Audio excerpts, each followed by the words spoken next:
for me today to follow Gary is wonderful, and thank you for asking me to share. But I was,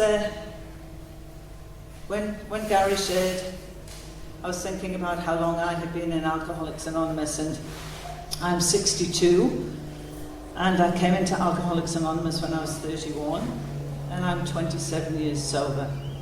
And that in itself is an absolute miracle today. And the subject is a vision for you.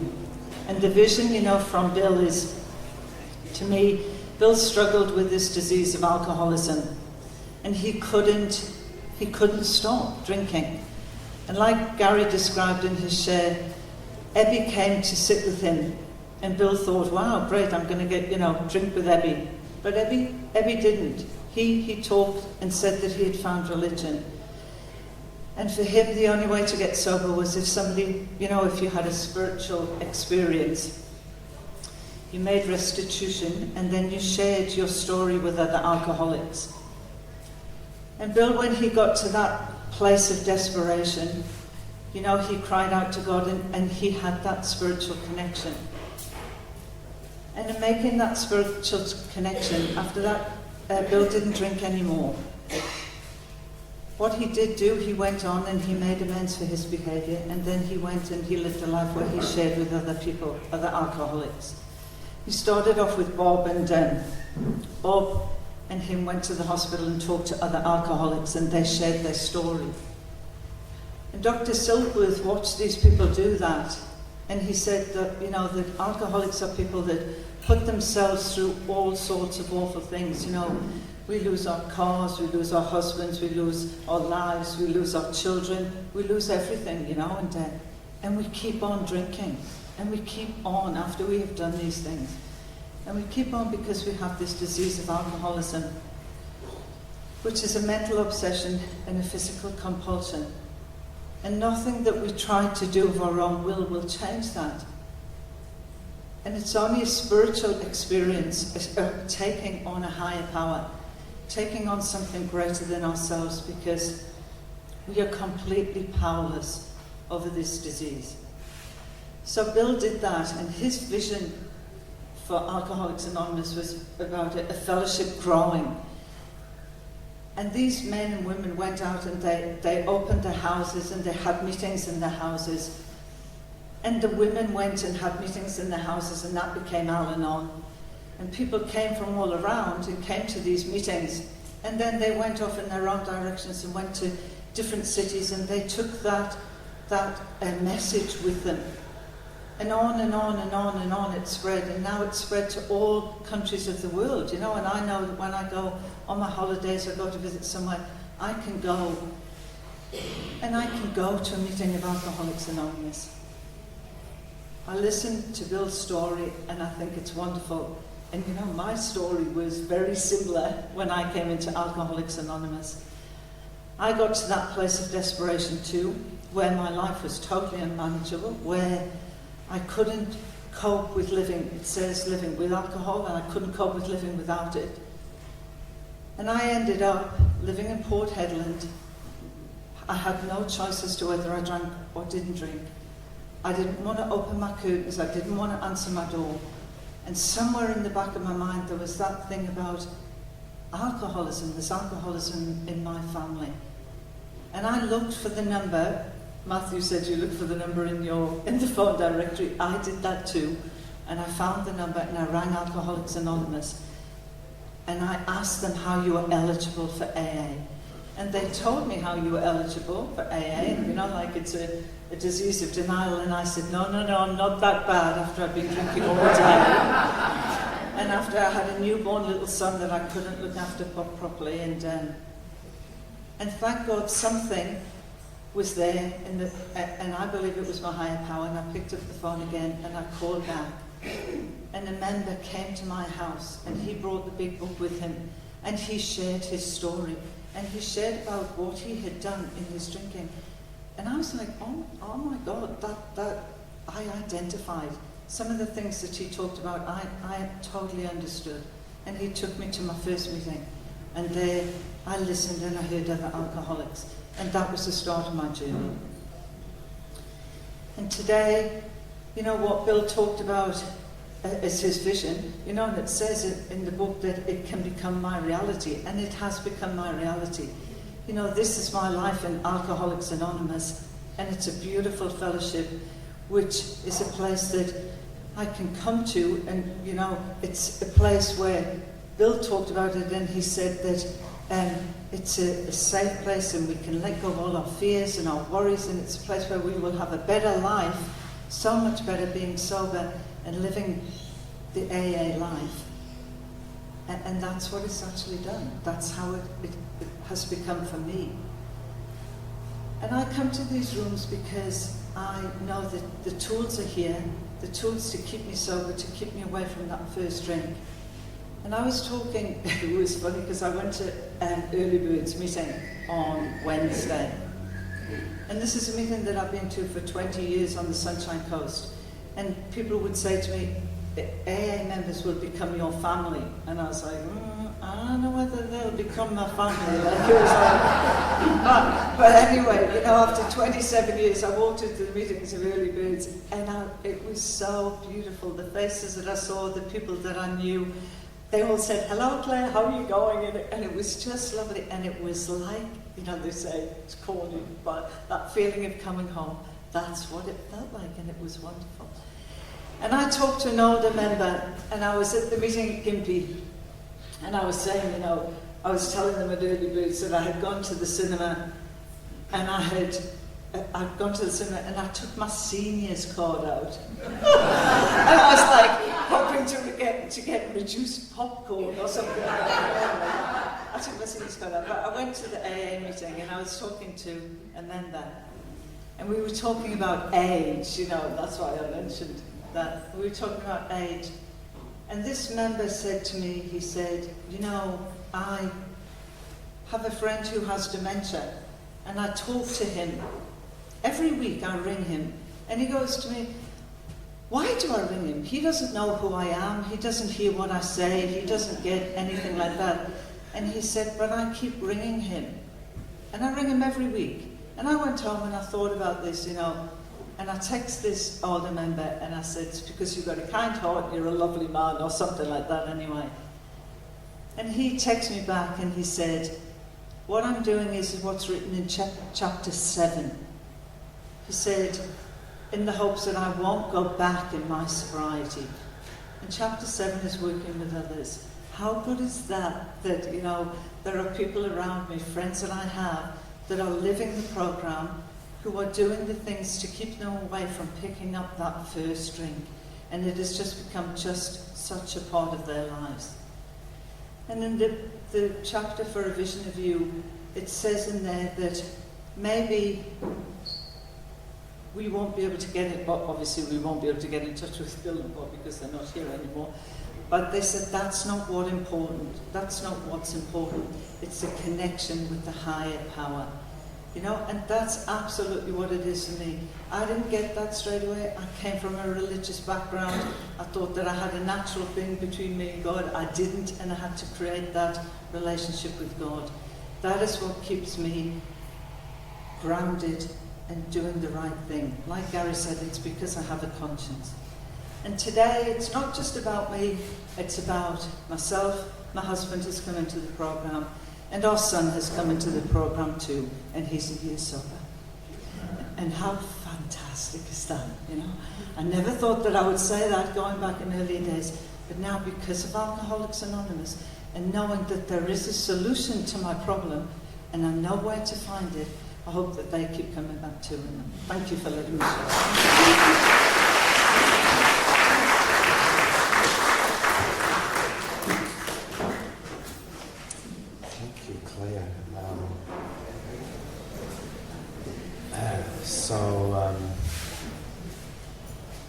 Chris, do we have Chris? Chris Hatching, but there he is. Yeah, fantastic.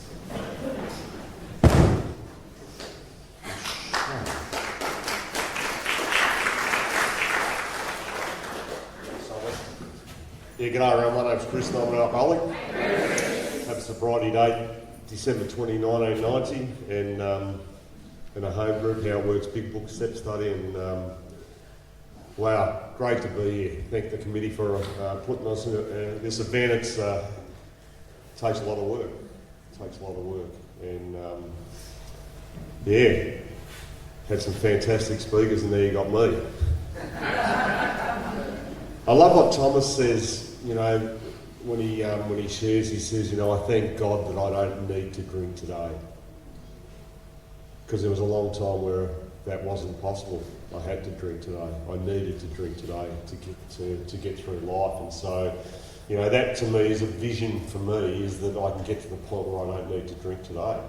And that's a hell of a cry from where I came from to where I'm standing today. And as the speakers have articulated, really good to hear last night, Matthew, and you know, Gary offers me a vision for me. I hope that I have the same passion and the same enthusiastic about Alcoholics Anonymous when I'm 50 years sober, because we stand on the shoulders of the giants that come before us. And that's always been my experience in Alcoholics Anonymous. I get to see the older sober members that are still doing this day in, day out, week in, week out, year in, year out.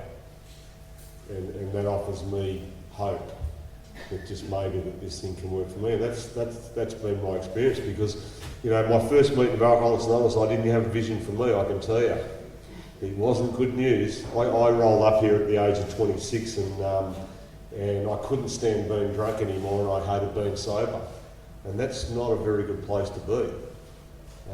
Where do you go from there? There's not too many other options. And so I phone Alcoholics Anonymous and they guide me to a meeting, and I roll up to this meeting, and it's in a church, and there's God plastered all over the wall, and it's full of all these happy, clappy people who are happy that they're talking about this brainwave of one day at a time, and they're lying, because I know they mean forever.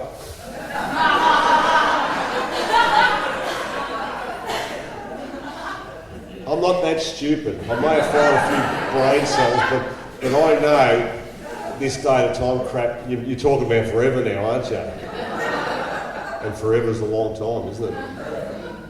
When you're counting minutes, forever's a long time. And so I didn't have a vision for you then, I can assure you of that. And I don't know what it was. I still can't tell you to the day what kept me here. You know, I can still recite some of the stories that people told. You know, the thing that impressed me about you lot was that you seemed to be happy and enjoying life. It also, I hated that. It impressed me, but I hated that, because how can you be happy and sober at the same time? It didn't equate. And so that impressed me a little bit. And I guess maybe I left that first meeting with a bit of hope that just maybe. But then on the way home, I started contemplating, thinking, well, what do I do now? What do you do now? What happens now? What happens when my son was one, and the people often say, what happens now when my son's, 1 year old? What am I going to do on his 21st birthday? How am I going to celebrate that? It's like 21 years away. It's just like we have this great vision of what's ahead of us, don't we? And so and I guess early days of Alcoholics Anonymous, that's what AA has given me is a set of spiritual principles that allows me to live that one day at a time and to cope with the big wide world out there. And it's a substitute from drinking. Now, I think Gary said it. You don't know what you know until you know it. You only get to see what you see when you see it. And for a lot, the first 12 months in this show, it's like, I don't know me bum from my head. I think I do. Because, when you get to about 3 months sober, all of a sudden you become a spiritual guru. And that was my experience, And, I've never been the poster boy for Alcoholics Anonymous. I think I've made more mistakes than anybody else. I don't think I was a very good, leading example. I was going that well at 3 years of sobriety. I wanted to blow my brains out because I refused to follow what the program was telling me, because I frightened. And I had lots of skeletons in the closet, as Gary talked about. And they ain't coming out, I can tell you. There's no way no one ain't coming out, because if you really saw the real me, you ain't going to like me. And I don't fit in out there, and if I don't fit in there, where do I go? And so I avoided this like the plague, because it didn't make a lot of sense to me. And I sat in meetings reading that time after time, trying to figure it out, and trying to work it out. And none of it sounded good. You know, where I knocked around, you didn't surrender to anything. And no one ever stood up in the pub and said, hands up, who's got a higher power?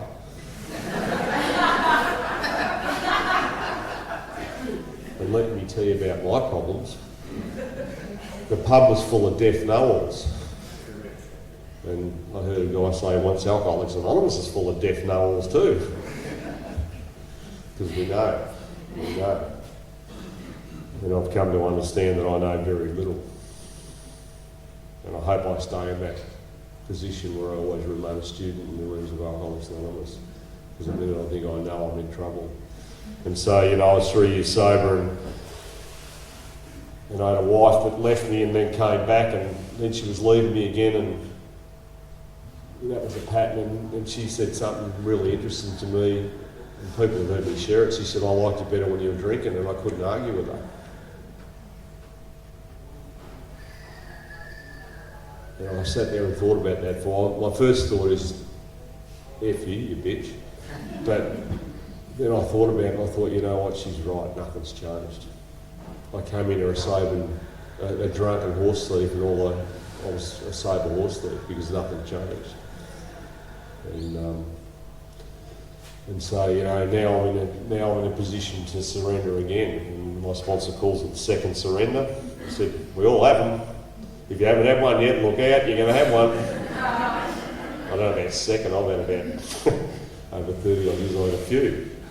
And I don't see that as a bad thing today, is that I need to surrender on a constant basis. That, you know, because if I don't, the ego has an amazing recuperative powers, as Harry Teagle put it. It grows back very, very quickly. And so I'm in a surrender position now, and I don't know what to do, and I'm in that position where I was in when I walked through the doors of Alcoholics Anonymous. I can't do this anymore, God. Whatever you are, wherever you are, I just can't do this anymore. I need help.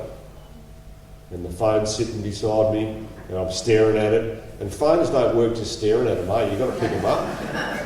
It's like the two heaviest things in Alcoholics Anonymous are the phone and the pen.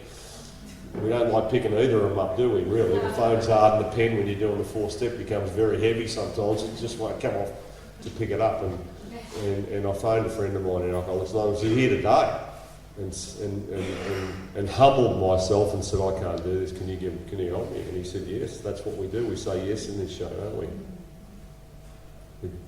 I was taught not to say no. When you're asked to do anything in Alcoholics Anonymous, say yes. You know, I can stand up here and talk about gratitude till the cows come home, but if I don't put it into action, gratitude's an action thing. So Vic asked me last night to speak, my head goes, I don't want to speak. But out of the mouth comes yes. Because, you know, I've got a responsibility to Alcoholics Anonymous, because it's given me a life that I couldn't have put together, couldn't possibly have dreamed of. And I owe it to Alcoholics Anonymous to pay back that debt. And I'm always going to be in debt. I said to my sponsor one day, am I ever going to pay the debt back? He said, never. But we try, a little bit by little bit, we try and pay back what was been so freely given to me. And so this guy, you know, helped me, and I'm forever grateful. And we do. We connect with people on a one-on basis that I've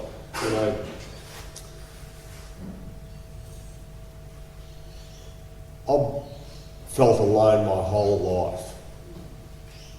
You know, I was in a family with two other brothers, and I always felt different, and I felt alone my whole life. I desperately wanted to fit in with people, and I come into Alcoholics Anonymous, and I can isolate and stay a part of, or I can join the flock or join the tribe, as Gary put it. And I felt alone in here for a long time, and it wasn't until I reached out for help that I started to feel a part of. And I started to connect with people that on a one-to-one basis that I'd never connected with people before. And I have conversations with people on a spiritual basis and on a real, truthful basis, and can tell people how I'm really going. And I could never do that before. And I love to stand here and say, after that initial run through the steps, that I jumped up and clicked my heels and was in Oz. But that's not reality. Reality is that, I need to be able to survive out there in the big wide world without that need to drink. And that's what Alcoholics Anonymous has given me, is that I can, I often say people, spiritual experience, spiritual awakening, what does that mean? When did it happen for you? And a lot of us can never pinpoint. I've had lots of aha moments and where, lots of that feeling of this connectedness to a power greater than me, and I've had lots of those moments, but really the greatest time that I realised that I'd had this experience, this awakening, was when I didn't hear this, not going to drink today, not going to drink today, not going to drink today, not going to drink today, and I stopped noticing all the pubs and the clubs and the advertisements and the signs and the flashing neon lights about alcohol. I just didn't notice it anymore. It was just like white noise. And that's how I started to understand that, shit, this thing works. This thing works. I haven't got this obsession for alcohol anymore. And I'm dealing with stuff. And, it's been a hard slog. And I was thinking the other day, I'm really glad that it hasn't come easy for me. So if you're sitting in the crowd and it hasn't been easy for you, that's probably a good thing. Because everything that's ever come easy for me in my life, I've discarded for the next thing that's come along. This hasn't been an easy road. It's been a tough road because I'm a stubborn bugger. I don't willingly get up in the morning and say, I think I'll work a step today. I get up and this is at me. I'll never forget my friend Don Landers says, when he turned 30 years sober, he said he woke up and it's on him and he goes, I'm 30 years sober and I thought I'd be in a much better place. But, I'm where I'm at. We're all where we're at and where we're meant to be. And so, my morning consists of, when I open my eyes, I've got to connect to something because this just keeps at me constantly. And someone said at a meeting not too long ago, I love it, he says, it's like my head, I think I've got the enemy trapped right where I want him, between my ears. And that's, the main problem centres in my mind. And if I don't treat my alcoholism on a daily basis, I go backwards very quickly. I often say, I wish I grew spiritually as quick as I go backwards. Because as soon as I take my foot off the gas, I slide downhill very, very quickly. And Gary said, when I'm trudging the road to happy business, I'm trudging up a hill. And that's okay. And I was saying before, anything that's ever come easy to me, I've just discarded. And stuff that's come hard for me, I've had to work for, I tend to appreciate it more. I tend to be more grateful for it. And that's what's happened with Alcoholics Anonymous. And so the vision for me is that, to keep this, I have to give it away. I don't have a choice. I have to try and pass this on. And there was a reading this morning that talked about, the harder I grasp hold of something, it just slips through my fingers. I can't hang on to it. But the more I try and give this away, the more that comes back to me. And I'm lucky. I get to sponsor a lot of guys. People ask me for help, and my first reaction is, "Oh no, not you, not you." But then that thing that Gary talked about, that thing inside me says, "Yes, you, yes, you." And then we start to walk through the book, and all the really tough times I've had in Alcoholics Anonymous, where the wheels have fallen off and I'm going through something that I perceive to be the worst thing in my life. Guess what drags me through all that? The phone clanging, and that knucklehead on the phone that's going through a problem, and I don't want to talk to him because I've got more problems with him at the moment. What am I going to offer him? But I take the phone call anyway, and I listen to his stuff, and then all these marvellous stuff comes out of my mouth that I can't concoct. I can tell you all these words of wisdom that don't come from me, and I start suggesting to this guy what he needs to do and then something the light bulb goes off in my head. Says, "Dummy, you need to follow that stuff too." And that's been my experience. And so I need you more than you need me. Isn't that funny? I thought you needed me, but it's the other way around. I need you more than you need me. And so how I treat my alcoholism today is I attend regular meetings of Alcoholics Anonymous. Because if you're looking for alcoholics to work with, guess what? This is where they all hang out. Said in response, he said, "You need to get some more newcomers." And I go, I was going to say, "Where do I find them?" But I know he's going to tell me. You go to the meetings that says beginners at the start of it, because that's where they all hang out.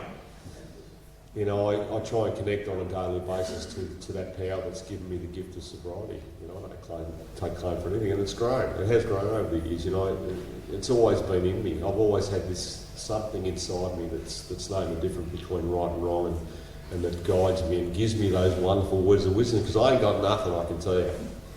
I'm not educated. I've knocked around some pretty strange people, and so, you know, I get this stuff comes from within me that I can't explain. And I try and give back to Alcoholics Anonymous. You know, the three sides of the triangle are all equal. And if I work all three sides of those triangles, I feel whole and I feel connected. And I get to connect, and I get to live in society with you guys and all the rest of them out there. And my life's pretty good, you know. That 26-year-old that walked in here that was told that he wasn't going to make 30 turned 60. I love what someone said not too long ago, you know, he said, "I'm 40 years sober and I'm only 35 years old." I like that. You know, I'm 34 years sober and I'm 60 years old. That was another line they told me in Alcoholics Anonymous, that you get old here. You can't have 20 years sobriety and not be 20 years older. But that's okay. That's okay. And I'll shut up. But I heard something the other day and I thought it's so true, you know. He said, you know, I sponsor a lot of guys and I've got a 100% success rate. And I went, what?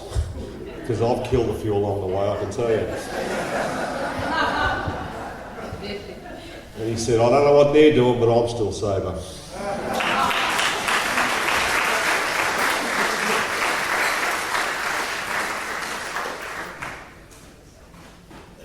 Thank you, Chris. I didn't offer you some water. Whoever's coming up next. I'm looking at Maddie. Maddie's in the house. Yeah.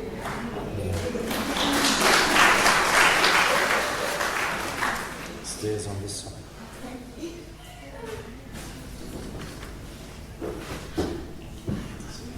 So nice to see you, Thomas. Let me just shorten this. Thank you. Followed 3, thank you. Tall people. And I was looking at the mic, and I was like, I'm going to have to go down there. So, yeah. It's so nice to be here. Thank you to the committee for putting this on. If anyone's ever been involved in a committee, it takes a lot of work. There's a lot of time in it. There's, time, there's talking with other people, there's, you lose things in your personal life and work and sleep and everything. There's lots of step 10s with your sponsor, there's, resentment inventory, there's tears, there's hugs, there's all of it just to be here on the day and see the amazing, the magic of Alcoholics Anonymous when people come together with a primary purpose to just help the next alcoholic, still suffering either one day sober or still suffering 10 years sober, it's absolutely incredible. And the Sunshine Coast is very special for me because I got sober here in Coolum, was my first home group, and I was 23 years old, and I really did not want to be here at all. There are people here who were at my first meeting, early birds in Caloundra on a Wednesday morning at 7 a.m. at the coffee club, and I was so confused why I was going to an Alcoholics Anonymous meeting at a coffee club. People are going to see me there, and like there'll be banners, won't there? And I don't know what I'm doing. And I got there, and it was pretty discreet in the corner. There was no signs or anything, so I was like, oh, okay, they're not like, hi, you're an alcoholic, you need to stop drinking. So it was really good, and I didn't really know what to expect, to be honest, because I won't go into my story too much, but I laughed and I cried, but yeah, I really, really related to the things that people said, about the disease of alcoholism. And it was the first time I ever heard about the disease of alcoholism, because I didn't think that alcohol was a problem. I thought that I just had like a lot of trauma and a lot of issues and things, and alcohol really helped me. It was my best friend, and I didn't want to get rid of that. But then, people were saying, it's an abstinence program, and I'm like, oh, forever, what are you talking about? I can't do that. And that's when I laughed when Chris said, one day at a time. No, they're lying, it's forever. And I had to lie to myself and be like, no, it's one day at a time. I can't handle more than one day. Even right now, I cannot handle more than one day. I really can't. And I'm just so grateful for AA and what it's done for my life. I was 23 when I came in, and it took me a year and a half to really get this program because I didn't think I needed AA. I thought that I had enough friends. People told me, you'll make lifelong friends in Alcoholics Anonymous, and I'm like, I already have friends. I drank alone a lot at home. The friends that I did have used me and I used them, for alcohol and drugs as a part of my story too. And, it was just a delusion that I had actual connection with anyone, and a delusion that I had connection with myself, because I didn't at all. I didn't know myself, and I didn't want to know myself. But I couldn't admit that to myself and accept that. It was just a darkness that I made my best friend, and it was so hard for me to look beyond that. So when I first read A Vision for You at a big book meeting on the Sunshine Coast, and it was being read, I was just like, what a pile. This is just not right. They're in the delusion. I'm not delusional. And everyone was just so laughing, and I couldn't believe that people were actually sober. I thought that there's got to be something in the coffee or tea, I was just looking for ways and excuses so I didn't have to do the 12 steps, because if I did the 12 steps, then that means I would have to take responsibility for my life, and I did not want to do that. I never did that in my whole life. Even as a child, I lied and manipulated to get myself out of situations and to not be honest with people, honest with myself, and I just ran from responsibility, made everyone else's problem and fault. And going through the 12 steps was revolutionary, but I had to be ready. I had to be ready to do that. And I was making it into such a big deal and building myself, overwhelming myself, that it was such a big deal when it was just, I asked someone to be my sponsor, and we sat down, at a lake and just read through the book, and she asked me questions, and it was really simple. I just had to be at a point where I was had to be honest with myself. That's all that was required from me. It's just to be honest and be open-minded to search within myself. What is a higher power to me? What does that look like? Don't listen to the world or anyone else. Just what does that, think? What do you think that is to you? Because I had to realize and admit that I was powerless over my drinking, You know, I picked up one drink and I wouldn't stop. It didn't matter who it cost or what it cost, but me, you know, taming that irritability inside of myself was the most important thing to me. So I didn't have any great friends at all. And yeah, Alcoholics Anonymous has given me so much. You know, I never thought that I would actually have lifelong friends in AA. And I moved to Brisbane almost 2 years ago, but I can walk in here in the Sunshine Coast and it's been almost 2 years and I know so many people here, even from Brisbane. It's so nice to see my family from Brisbane, but then to see, you know, people who have seen me get sober, people who have seen me bawl my eyes out in meetings, you know, wanting to kill myself in meetings in earlier days because I just didn't want to be here, but I didn't know where else to go. I had nowhere else to go. And the people in AA just loved on me. They loved on me so unconditionally that it made me cry. They loved on me so unconditionally that it felt like it melted the walls around my heart that made me feel like I wasn't lovable. You know, they really, it's so cringe. It used to make me cringe when people were like, AA's loved me back to life.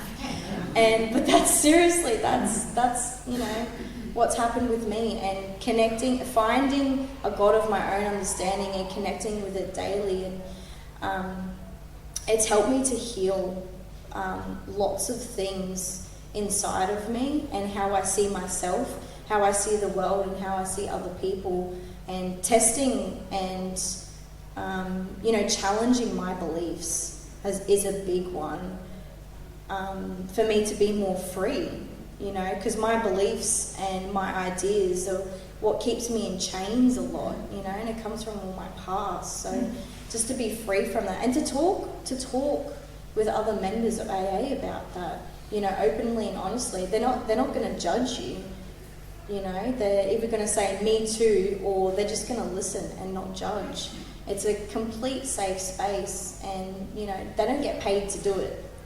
They're there because you know, we understand each other, and we've been through the darkness, and we've been down in the trenches, and we're not afraid to go there with people. We're not afraid to sit there and help people through that because we have a way out.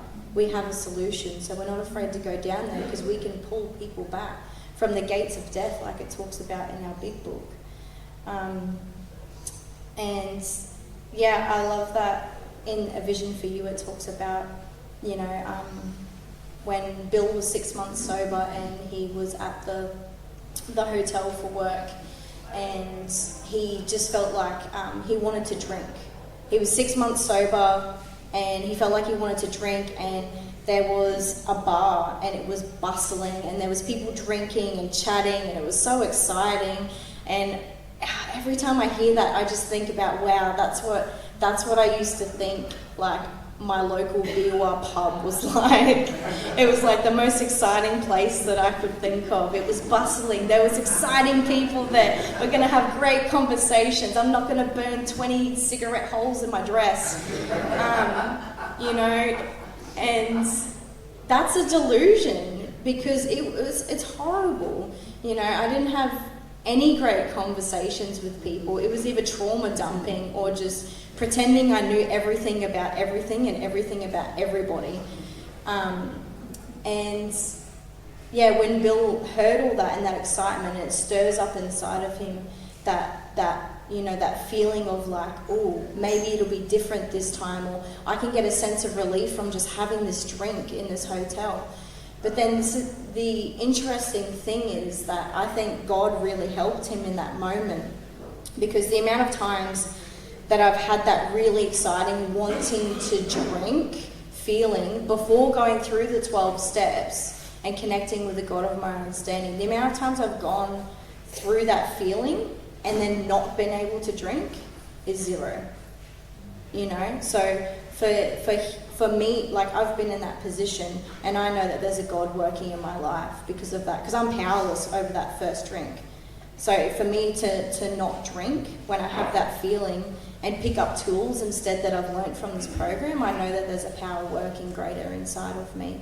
And then that's what God did for Bill, and he went to you know, the phone booth, and there was a list of the churches there, and he's like, I just need to talk to another alcoholic, because we need to talk to someone who understands what we're feeling and what we're thinking, because no one else does. Psychologists and psychiatrists, they're great, but they didn't identify with my mental obsession over needing relief with alcohol, or my allergy, you know, with picking up that first drink and not being able to stop. I needed to talk to someone as crazy as I was.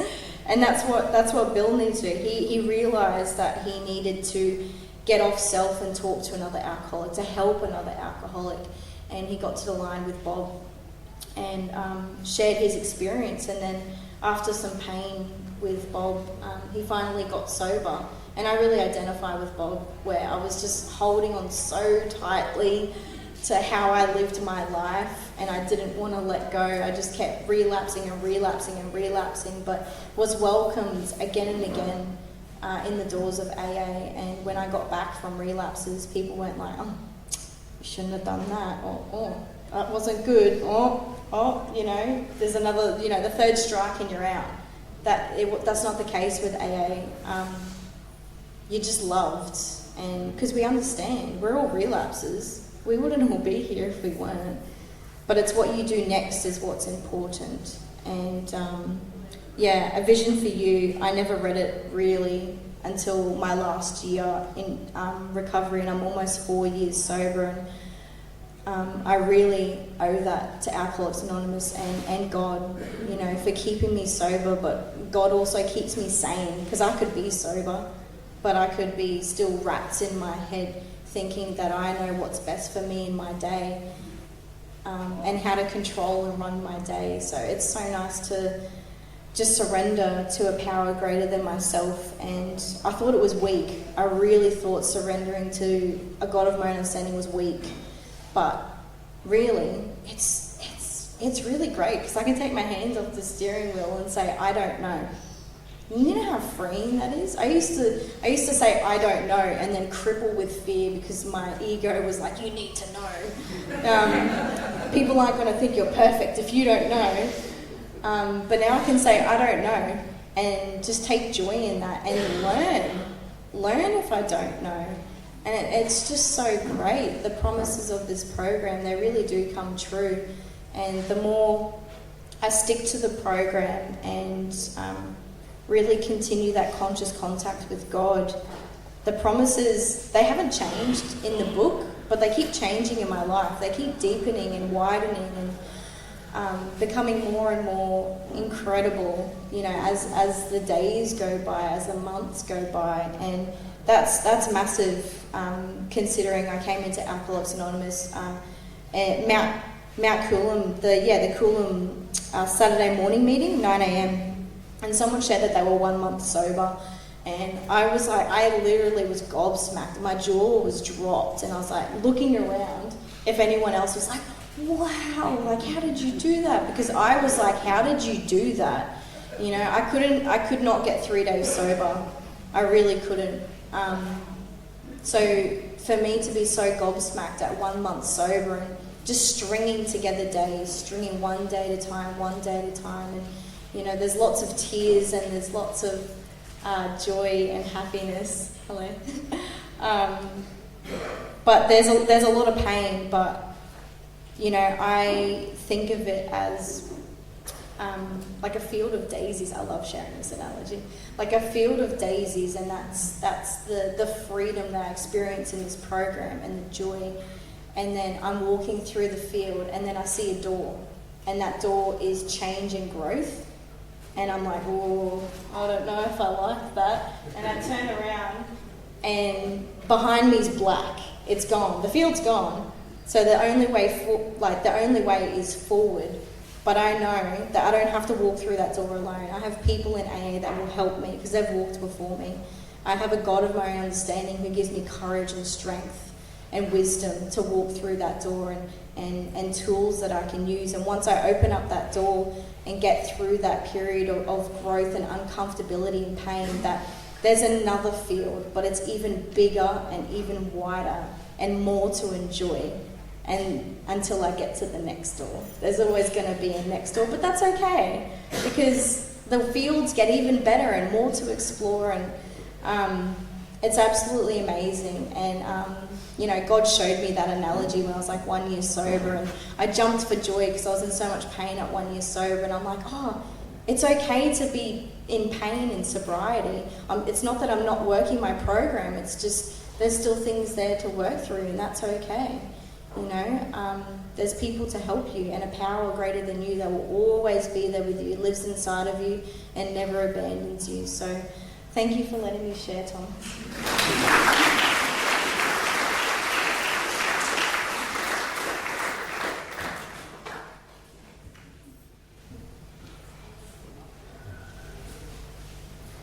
So easy to speak, you know, when you're thinking with your heart. Poking my eyes out here. Joel. Do we have Joel? I'm sorry, I don't know you, what you look like. But if your name is Joel, from Harvey Bay. Doesn't look like she's here. Right, so the time is 9:47. I don't know if I should ask someone else to speak, or there's a lady here just popping into my field. Would you like to come and share with us? No, the one with the black vest.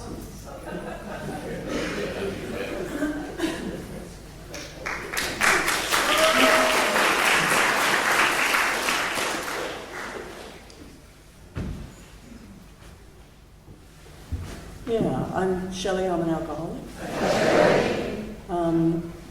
Delighted to be here at the meeting. Delighted for the nice day we've got outside. A vision for you. I have to start with painting a vision of how I was, because how I was for a very young person was pretty drastic. I took to drink immediately, I really loved it. And it started off just being something I used to feel creative, actually. I used to love English at school, and I liked art and all that, so I'd have a sip of whatever to do those essays or paint that picture. And before long I was hiding those bottles in my bedroom and around the place so that it was convenient, you know. And it didn't take very long for me. It was only a matter of a couple of years before I was actually chronically drinking, and drinking at school as well. From someone that had a lot of potential, I suppose you might call it, in life, to live a good life, I managed to turn it into an absolute disaster in a very short time. I started drink driving, could have killed people. I was very lucky I didn't. I felt totally lost and confused by the position I was in for someone that had everything. I didn't have a difficult childhood, nothing like that. Shows you that you've either got this disease inside of you or you haven't. To the point where I was covering up and hiding everything about my life to everyone. I was so ashamed, if they only knew. And I'd go out, that excitement someone mentioned earlier, before you go out to drink, you know, it would wind up. I can't wait to get out there this weekend, you know, and I'd have all these thoughts, I'd meet someone, my life would change, etc. And that went on for years. And it never did change. I never met anyone that helped until I came here. So by the age of 26, my life was virtually over. I'd been I'd experienced things that someone with my upbringing should never have had to experience. But I did, because I was out there drinking, and yeah, I felt completely and utterly hopeless. And most of all was the confusion. How the hell did this happen to me? How the hell did my life go down this bloody awful roller coaster? How did I end up here? And you know, in that condition of being so desperate I wanted to die, but frightened too, at a young age, and I keep saying at a young age because that's pretty bad when you're 26 and you want to kill yourself. Or you're terrified of dying. Even in that condition, I came in here to the first meeting I'd ever been to, and I thought, gee, that's nice for them.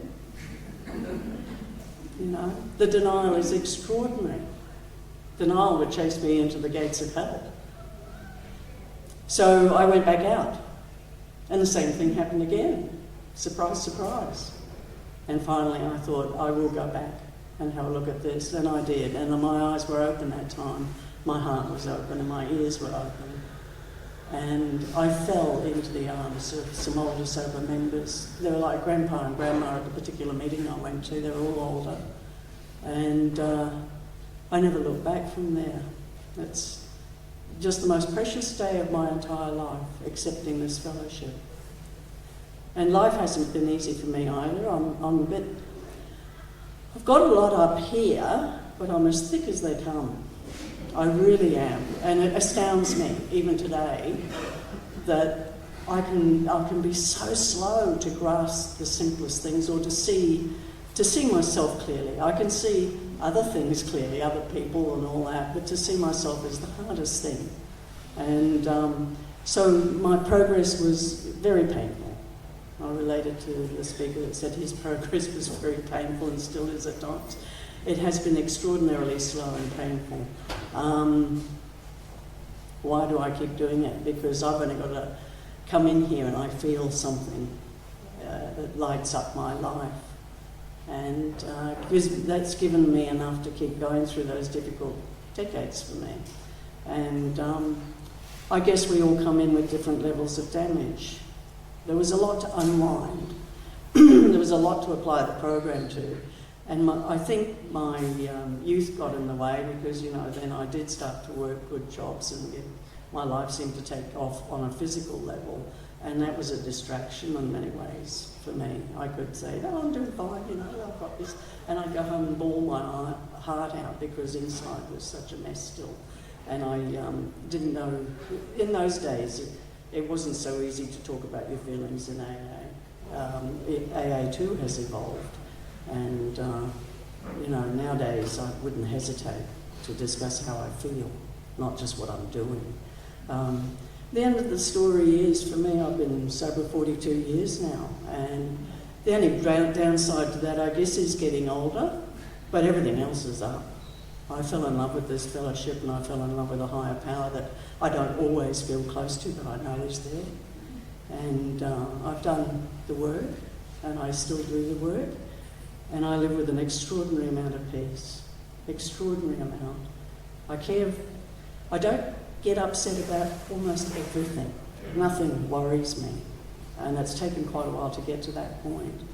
But it's simply those episodes of, and again, the gentleman I related to, and I'm sorry I can't remember your name here, the one with the white shirt, I related a lot to what you said. And multiple dark nights of the soul, multiple very difficult episodes in sobriety to get through. And what they've done for me is release me into an inner world that I didn't know existed. An inner world that just requires me to be very clear about who I am, which is I'm just the same, and very clear about the fact that God resides within me. There's a voice and a presence within me that I can tap into at any time. And by staying in that point within me, that communication with my higher power, that condition of surrender, I just let life go on around me most of the time. And I observe it, that's about it. And it's the most incredible freedom. So for someone that came so broken, so destroyed, and has had a hard time in sobriety, I can truly stand here and say, this is beyond my wildest dreams to live this way. And I'm so, ever so grateful to everyone, every single person that's taken my hand, given me a hug, helped me keep going, that genuinely has extended themselves to me in this fellowship. Thank you very much.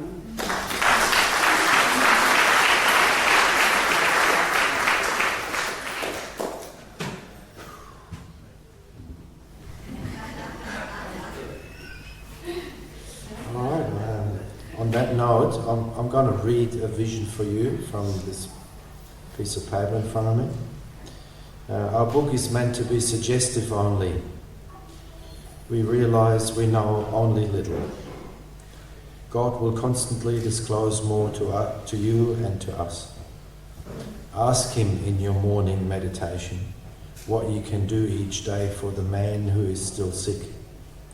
The answers will come if your own house is in order. But obviously you cannot transmit something you haven't got. See to it that your relationship with him is right, and great events will come to pass for you and countless others. This is a great fact for us. Abandon yourself to God as you understand God. Admit your faults to him and your fellows. Clear away the wreckage of your past. Give freely of what you find and join us. We shall be with you in the fellowship of the Spirit, and you will surely meet some of us as you trudge the road of happy destiny. May God bless you and keep you until then.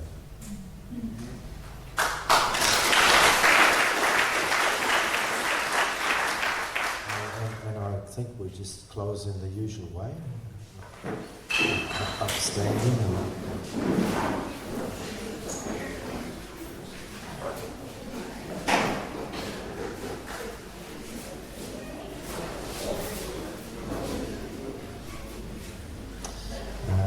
God, grant me serenity